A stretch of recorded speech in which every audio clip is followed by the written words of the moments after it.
இயேசு உங்களை நேசிக்கிறார். பிரியமானவர்களே, இந்த நாளில் ஆண்டவர் நம்மளோடு பேசும்படியாய் வேதத்திலிருந்து ஒரு வசனத்தை கூட வாசித்து ஆண்டவர் நம்மளோடு இடைபடுகிற காரியத்தை பார்ப்போம். அது 2 தீமோத்தேயு புஸ்தகம் 4வது அதிகாரம் 2வது வசனம் இப்படியாக சொல்லுகிறது. பிரியமானவர்களே, சமயம் வாய்த்தாலும் வாய்க்காவிட்டாலும் ஜாக்கிரதையாய் திருவசனத்தை பிரசங்கம் பண்ணு.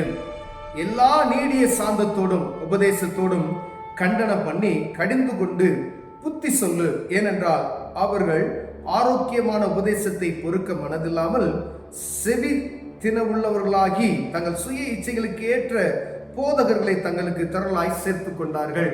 பிரியமானவர்களே, வேத புத்தகத்துல ஆண்டவர் இப்படியாக ஒரு வசனத்தை எழுதி வைத்திருக்கிறார். சமயம் வாய்த்தாலும் வாய்க்காவிட்டாலும் ஜாக்கிரதையாய் திருவசனத்தை பிரசங்கம் பண்ணு.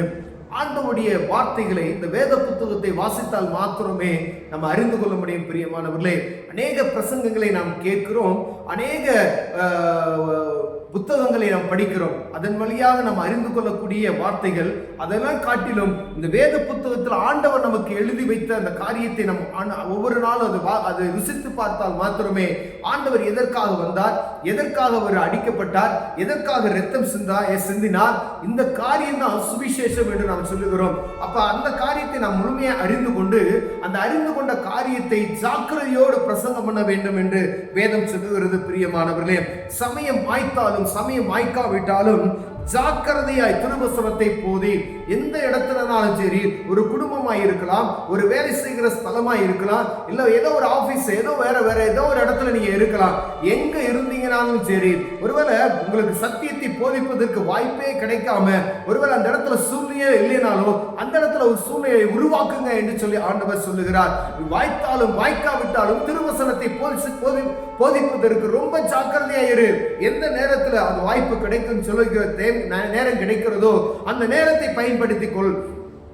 ஒரு 100 வார்த்தை ஒரு மனுஷன் நீங்க பேசும் பொழுது ஏதாவது 2 வார்த்தை சத்தியத்தை குறித்து பேசுவதற்கு நம்ம எப்படியோ வாயை திறக்கணும். ஒருவேளை அவர்கள் ஏற்றுக்கொள்ளாத மனங்களாக இருப்பார்கள், நீங்க பேசிக்கொண்டு இருக்கிற காரியம் வேற ஏதோ இருக்கும். ஆனால் ஆண்டவர் அற்புதம் செய்கிறவர் என்பதை அவர்களுக்கு எப்படியாவது நம்ம சொல்லிவிட வேண்டும் என்று வேதம் நமக்கு கற்றுக் கொடுக்கிறது. பிரியமானவர்களே, அநேக வார்த்தைகளை நம்ம உள்வாங்கி இருக்கிறோம், ஆண்டவரை அறிந்திருக்கிறோம், ஆண்டவர் செய்த நன்மைகள் ருசித்திருக்கிறோம். நன்றி அறிந்த இருதயம் உள்ளவர்களாய் காணப்படும்படியா ஆண்டவர் உங்களோடு என்னோடு பேசிக் கொண்டிருக்கிறார். பிரியமானவர்களே, அநேக அற்புதங்களை பெற்றுக்கொண்ட நாம் இந்த ஆண்டவர்கிட்ட பெற்றுக்கொண்ட நன்மைகளை பிறருக்கு சொல்லுவதற்கு ஆண்டவர் ஒவ்வொரு நாளும் உங்களையும் என்னையும் கண்ணோக்கி பார்த்து கொண்டிருக்கிறார். பிரியமானவர்களே, இந்த வசனம் சொல்லுகிறது, வாய்ப்பு கிடைத்தாலும் வாய்ப்பு கிடைக்கலனாலும் ஏதாப்படியாவது நீ ஜாக்கிரதை இந்த சத்தியத்தை பிரசங்கம் பண்ணு அப்படின்னு சொல்லி.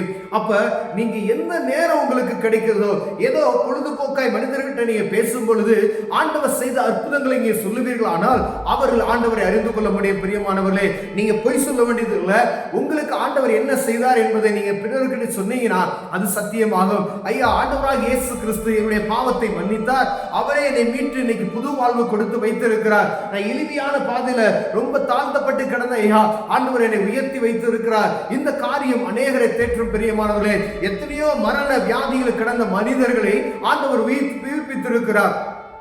நம்ம யாருமே நம்ப முடியாத அளவிற்கு ஆண்டவர் அவ்வளவு அற்புதங்களை நம்முடைய சொந்த வாழ்க்கையில செய்திருக்கிறார். இந்த அற்புதத்தை பிறருக்கு நீங்க சொல்லுவீர்களானால் ஆண்டவர் நாம மகிமைப்படும். பிரியமானவர்களே, பாருங்க, ஏனென்றால் அவர்கள் ஆரோக்கியமான உபதேசத்தை கேட்பதற்கு மனதில்லாமல் இந்த செவித்திறன் இல்லாதபடிக்கு அவர்கள் என்ன செஞ்சிட்டாங்களா, சுய இச்சைகளுக்கு ஏற்க பேசுகிற ஆட்களை சேர்த்து கொண்டார்கள். எல்லா சபைகளிலும், எல்லா கூட்டங்களிலும், அநேக இடங்களில, ஒரு சில இடத்துல ஏறி பயங்கரமான கூட்டங்களை போட்டு நடத்தி கொண்டு இருக்கிற காரியத்தை நாம் பார்க்க முடிகிறது. ஏன் அப்படின்னு சொன்னா, மாறுபாடான உபதேசத்திற்கு ஜனங்கள் செவிசாய்க்கும்படியா எப்படி வேணாலும் வாழலாம், கடவுளும் வேணும் உலகமும் எனக்கு வேணும் என்ற இருமனம் உள்ளவர்களை அவர்கள் கண்டுகொண்டு அவங்க வார்த்தைக்கு ஏற்ற அவங்களுக்கு பிரசங்கிக்கக்கூடிய நல்ல ஆட்களை என்ன செய்யறாங்களா, அவர்களை போதகர்களா ஏற்படுத்தி கொண்டார்கள் என்று ஆண்டவர் இதில் எழுதி வைத்திருக்கிறார். பிரியமானவர்களே, ஆனா ஆண்டவர் சொல்லுகிறார், வேதம் என்ன சொல்லுகிறதோ அதை நீ பிரசங்கி. உனக்கு ஆண்டவர் என்ன சொன்னாரோ அதை நீ பிரசங்கி. ஆண்டவர் உனக்கு என்ன அற்புதம் செய்தாரோ அதை நீ பிரசங்கித்தால் அவர்கள் நன்மை அடைந்து கொள்வார்கள். ஒருவேளை ஏதோ ஒரு நன்மையான காரியத்தை மாற்று ஆண்டவர் ஆசீர்வதிக்க வல்லமையில் இருக்கிறார் மாத்திரத்தை சொல்லாதபடிக்கு ஆண்டவர் பாவத்தை கண்டித்து உணர்த்துகிறவர் என்பதை ஜனங்களுக்கு போதிக்கும்படி அழைக்கப்படுகிறார். எந்த ஒரு மனிதர் பாவம் செய்கிறானோ அவனால் ஜெபிக்க முடியாது. எந்த ஒரு மனுஷி பாவம் செய்கிறாளோ அவனால் ஜெபிக்க முடியாது. பிரியமானவர்களே, அப்ப ரெண்டுக்கு பிளவு இருக்கிறது.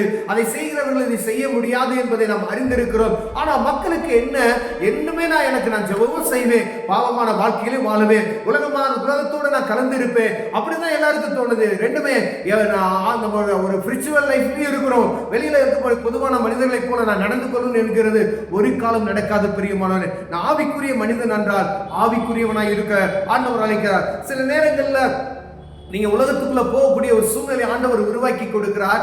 அவர்களை போல நீங்கள் அவங்களோட மிங்கிள் ஆகாதீங்க. அவங்களோட பேசக்கூடாதுன்னு சொல்லல, பழகக்கூடாதுன்னு சொல்ல ஆண்டவர்.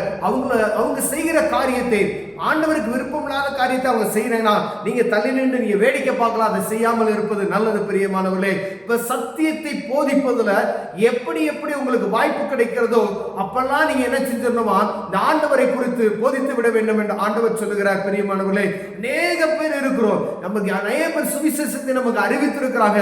எந்த இடத்துல ஒருவேளை மேடை கிடைக்கும் அப்படின்னு சொல்லி பாக்குறதை காட்டிலும் நீங்க வச்சிருக்கிற போன் இருக்கு, நீங்க பேசுகிற நண்பர்கள் இருக்கிறாங்க, மதுபானத்துல குடிப்பதற்கு எத்தனையோ நண்பர்களை ஒன்று சேர்க்கிறோம். அந்த இடத்துல ஆண்டவரை பற்றி சொல்லுவீர்கள், ஆனால் ஆண்டவர் அவருடைய வாழ்க்கையை மாற்ற வல்லவராக இருக்கிறார். பிரியமானவரே, நல்ல ஹோட்டல்ல போய் நல்லா சாப்பிடுவாங்க, நல்ல டீ ஷாப்புக்கு போவாங்க, அப்படிப்பட்ட நண்பர்கள் இருக்கிறாங்க. ஆனா அவங்க மத்தியில நீங்க உங்க ஆண்டுடைய அன்பை அவங்க சொல்லுவீர்களானால் அவர்கள் அற்புதத்தை பெற்றுக் கொள்வார்கள். பிரியமானவர்களே, ஒருவேளை அது இப்பதான் நமக்கு பயன்படுத்தாதபடிக்கு, ஒருவேளை அதுக்கு நம்ம அதுபடி சொல்லணுமா என்பதை நம்ம கேட்காதபடிக்கு இருந்தோமே, ஆனால் ஆண்டவர் சொல்கிறார், சமயம் கிடைத்தாலும் கிடைக்காவிட்டாலும் திருவசனத்தை போதிப்பதில் ஜாக்கிரதையா இருக்க வேண்டும் என்று ஆண்டவர் சொல்லுகிறார். செய்த நன்மைகளை பிறருக்கு சொல்லுங்க, ஆண்டவர் மகிமைப்படுவார். கண்களை மூடுவோம், ஜெபம் செய்வோம். அன்பின் தகப்பனே, அருமையான ஆளுக்கை ஸ்தோத்திரையா. ஆண்டவரே, சமயம் வாய்த்தாலும் வாய்க்காவிட்டாலும் திருவசனத்தை ஜாக்கிரதையாய் பிரசங்கம் பண்ணுன்னு சொன்னீங்களா ஆண்டவரே, அதை எங்களுக்கு கற்றுக் கொடுங்க. நீங்க செய்த நன்மைகளை நாங்கள் பிறருக்கு சொல்ல உதவி செய்யுங்க. இயேசுவின் நாமத்தில் பிதாவே, ஆமென்.